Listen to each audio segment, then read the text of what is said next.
I think there are a lot of things that Mexico needs urgently from the US. Talking about security is to continue the joint effort in order to defeat crime. But very important things that we are demanding to the American society. I know some of them are very controversial. One is guns and weapons. Believe me, I do respect the American Constitution. I do respect the Second Amendment. I know the tradition in America is any single citizen has the right to protect himself and his family, and then to own and carry on guns and weapons. I do respect that, and I don't want to change that. But believe me, that is not happening in the border, talking about the Mexican guys. The truth is that a lot of those guns and weapons are not going to the good hands of the good American citizens. Those guns and weapons are going to the hands of the criminals. And I say in the American Congress 3 years ago, either you stop the flow of weapons towards Mexico, weapons that today are aiming against Mexican citizens, or one day, those weapons are going to aim American citizens. 1 year later, one of those weapons killed an American officer. During my government, we seized 160,000 guns and weapons. 160,000 could be enough to provide the full army. 85% of them were sold in the United States. I don't want to forbid the right of the American citizen. What I'm demanding is stop the flow of weapons towards Mexico. You will find a way. It is important to understand. You have full register for anything. You have full register for vehicles, full register for houses, full register for credit cards. Even if you want to buy the internet song in iSource, they demand all your personal data, what's your name and your fashions, and they know everything about you. But if you buy a weapon, nobody knows about you. There is no register. It's like losing fuerza in that sense. No computers for weapons. That's unbelievable. That's one thing. The other, the trade, and Texas is doing very well. We need to understand that we could be great partners. I know that a lot of American citizens have a serious concerns about the competitiveness of America. What is happening in China, India? They are gaining a lot of competitiveness. They are growing really fast. Let's see the numbers. You know, if we play together, Mexico and the United States and Canada, we could be more competitive than them. We are completely complementary economies. American economy is capital abundant economy. Mexican economy is labor abundant economy. One is large economy, other is small economy. It's like a textbook case, microeconomics. And labor and capital are like the left shoe and the right shoe. You need both to grow. You could try to walk only with one shoe, but you will find a lot of problems. The only way in which a region could gain competitiveness in this global arena is through combination and complementary combination of those factors. We have those factors. And that applies, for instance, to have a rational, understandable, comprehensive immigration reform. And let me tell you this, me as president of a Mexican, I don't want to see the Mexican people crossing the border by necessity. Believe me, we suffered that. I came from Michoacán, where most of the people, or a lot of people, came to the States several years ago. And it's painful to see towns and towns only with women, some children, and elderly people. But the bravest of our people, the smart, the hard workers, they put and risk their lives in order to get better opportunities for their families here. We are not enjoying that, believe me. But one day will be in which no one will be pushed to look abroad for an opportunity. And that is exactly what I tried to do during my presidency. But in order to allow the markets to work in a very efficient way, and we have to promote the efficiency, competitiveness, and even more work for American citizens, we need to understand that we cannot stop the markets by increasing. I hope that one day we could see each other as what we really are. We are not enemies. We are neighbors. We are partners. We are allies, and I hope one day we will be seriously real friends between the American and the Mexican people. That would be Unfortunately, we only addressed 2 questions. Just so that everybody's aware, we received a ton of questions. All of those questions will go to the President's entourage, and they will be received and addressed. So thank you for that. I guess...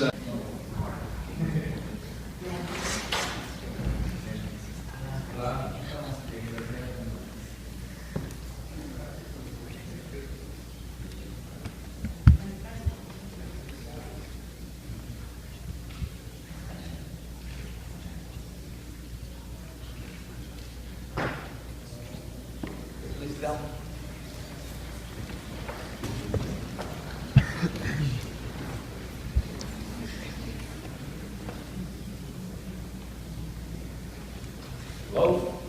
Hi. Everyone, President Calderon, and we are so pleased to have you. These are some of our top students. We had 120 students here today from 10 different schools, and we're very excited to have a conversation with you and learn all about you, your presidency, and Mexico. And many of them speak Spanish, some of them speak Spanish and English, and they might ask you questions in both languages, but we'd like to and we're so delighted that you're with us. Thank you very much. Thank you very much. Okay.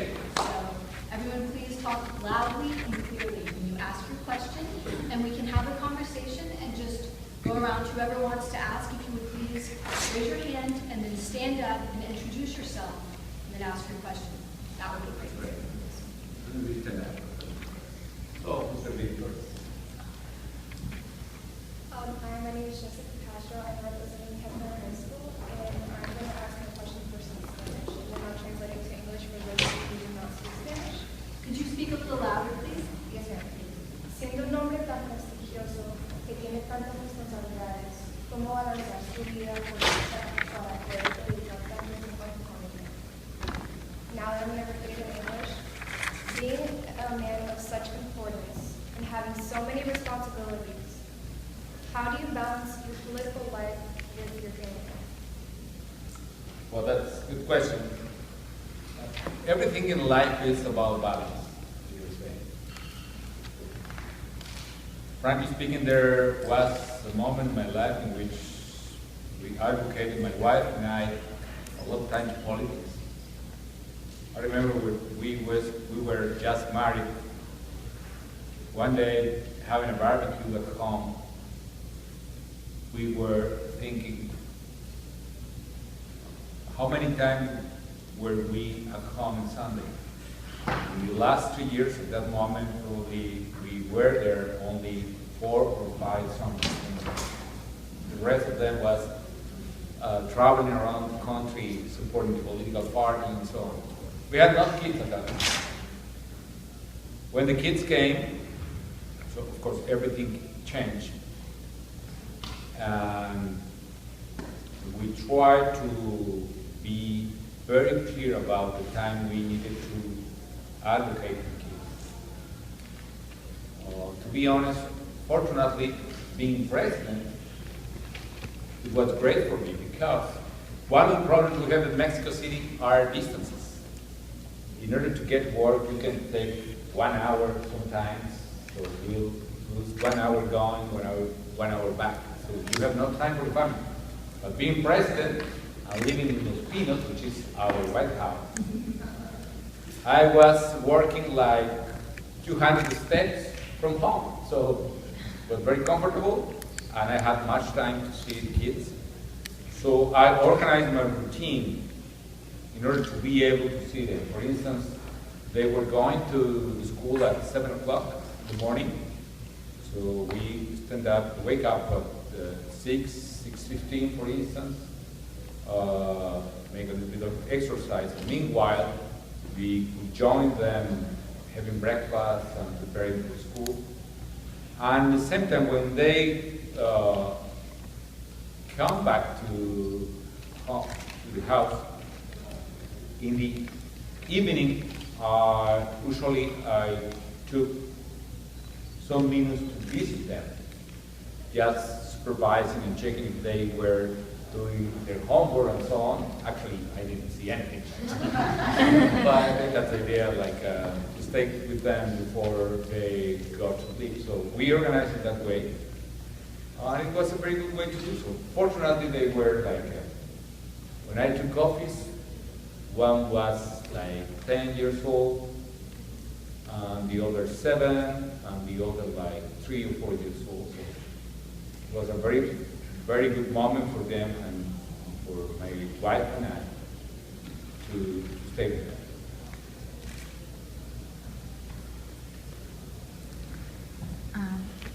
Excelencia, tengo una pregunta sobre el crimen organizado. Yeah. En una entrevista usted mencionó que mientras más débil una institución pública sea, es más fácil que el crimen salte a la arena pública o a las autoridades.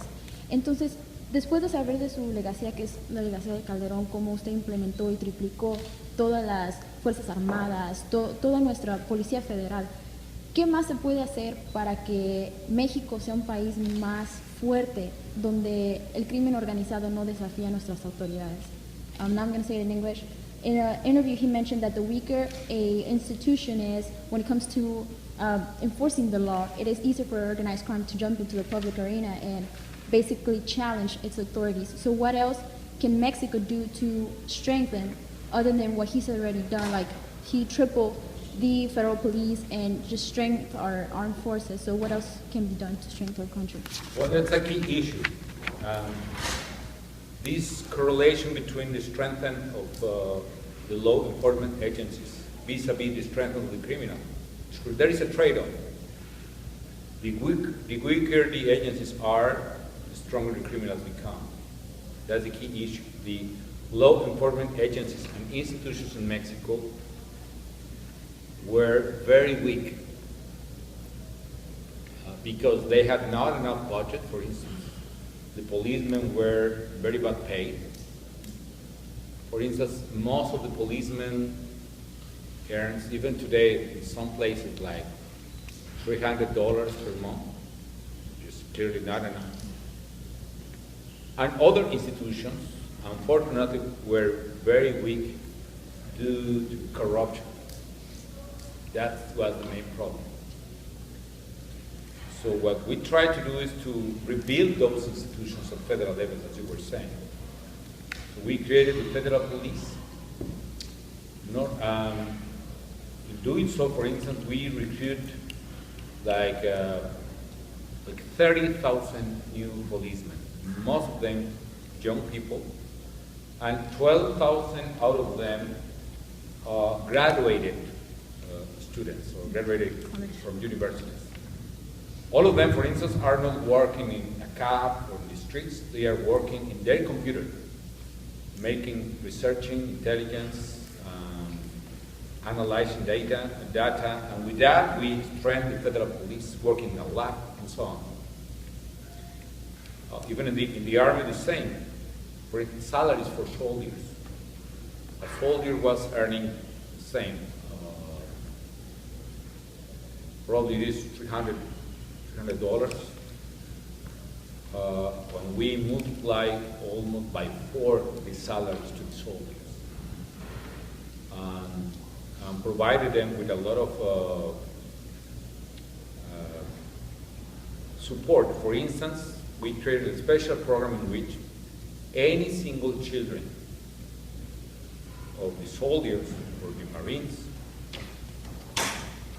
could get full scholarship at any university or any college, any high school that he or she picked, either private or public university, full scholarship. And with them, we developed some kind of, we strengthened the loyalty, discipline of the soldiers' family, if I can say that. Now, where is the problem right now? What else we can do? Really, the problem in Mexico is at local level. Yes, of course, there are a lot of things that we should do, or the government should do at federal level. Mainly keeping on track this process of renovation and taking care of any attempts of corruption, because criminals are all the time trying to penetrate the institutions. So you need very strong instruments to prevent the police corps from corruption. For instance, making frequent exams, vetting process for all of them on yearly basis, for instance. Every year, any single police at federal level should take an exam, a vetting exam. But at local level is the problem. Why? Because, for instance, I could send thousands of troops to one state. I don't want to provide any name here. But yes, and the criminals just went out of the streets, went out of the way, to the hills or whatever. We reduced the violence, we reduced the crime, but 3-4 months later, we needed to withdraw the troops because there was no case. Mm-hmm. If the governor doesn't clean up his own police forces, there is no case.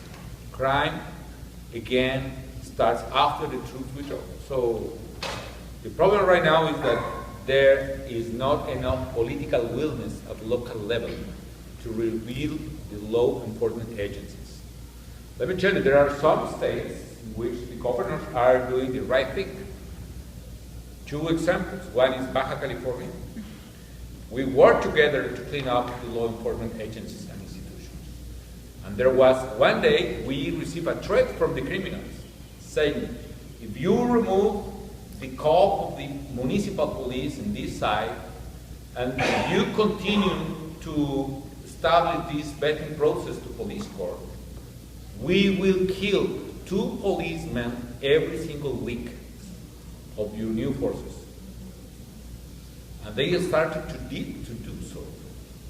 They killed 3 first weeks, they killed 2 policemen every week. That's tremendous impact for us. But we persevered, we continued, and then we clean up Tijuana. We're going to reduce homicides and crime. We strengthen police corps, and the crime reduced its power. Other, Nuevo León had the worst moment ever in 2 years ago, with high rates of crime at incredible levels. So our advice to the government was, you need to change the police. It's absolutely penetrated by the crime. You cannot work with them. Actually, it is better to work without them. You know, because it is better because they have your radio frequencies, they have your weapons, they have your cops, they have your intelligence data. So, believe me, it's preferable to move them away. Just put them inside of a barrack or whatever, but take off them from the streets. He started in a very brave manner to renovate the police corps, created a new force in Nuevo León, and today the rates of crime in Nuevo León are going down dramatically. 2 years later, yes, it takes time, but that's the idea. Even in Juárez, Ciudad Juárez, there is still a problem, but in this particular case, the new government and the new judicial branch started to work together, trying to avoid the impunity in the criminals.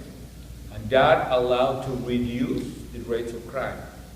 With all the social programs we put in place, and with the support of federal police and the army in Ciudad Juarez, and this new effort of the local authorities, crime in Ciudad Juarez went down 70% from its peak. 70% the rate of homicides. So it is possible to do that, but what is pending in Mexico is to clean up the local police corps. Why some governors don't want to do so?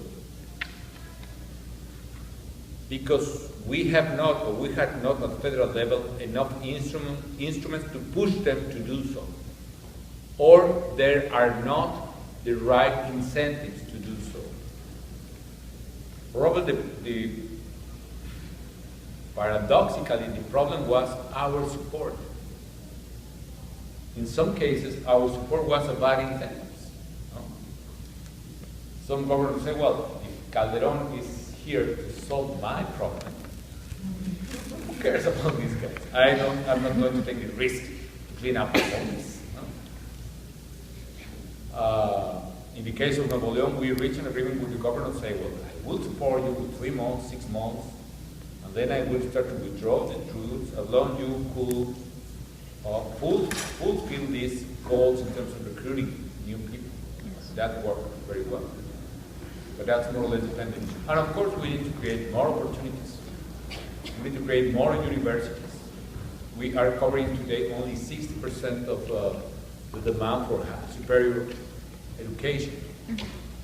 I'm sorry, 34% superior education, 70% of high school. We need to provide opportunities for all the kids. Once a teenager or a youth is in college, the probability for him to take a weapon or to be in the gangs is really, really low. So we need to create more opportunities. Gracias, Presidente. Oh. I will do it in this order. Hi, I'm Stacey Dudley from St. John. Given recent progress in the legalization of marijuana in the United States, how do you think Mexican cartels and Mexican drug legislation will be effective and has already been effective? Tough question. One homework I could give you today is to analyze what could be the economic impact and the social impact of legalizing.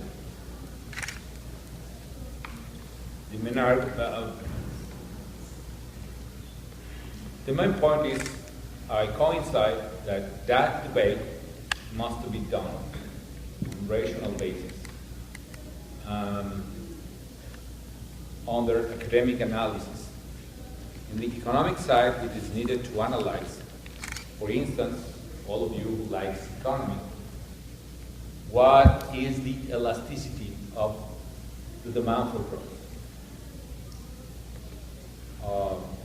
If the elasticity, for instance, or the demand for drugs is very elastic,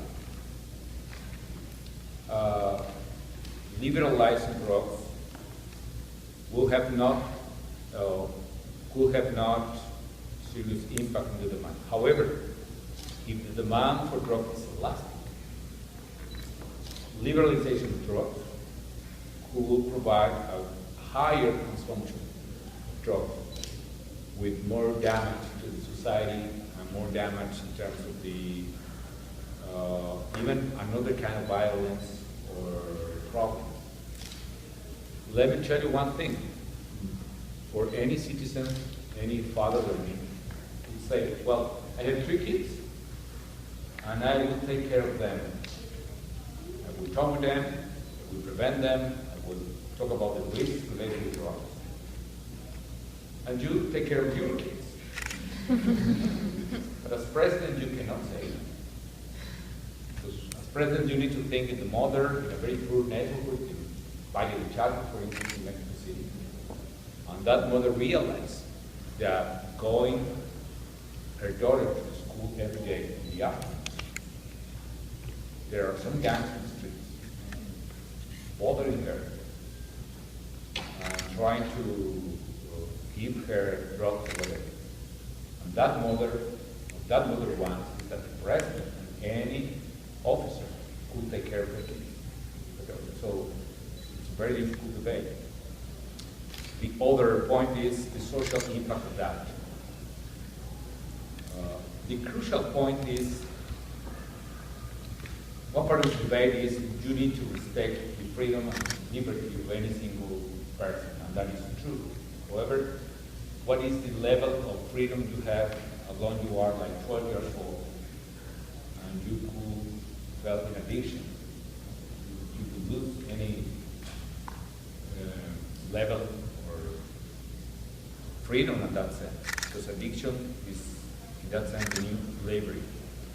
Now, your point talking about the American behavior is completely, what did you say, incoherent or contradictory or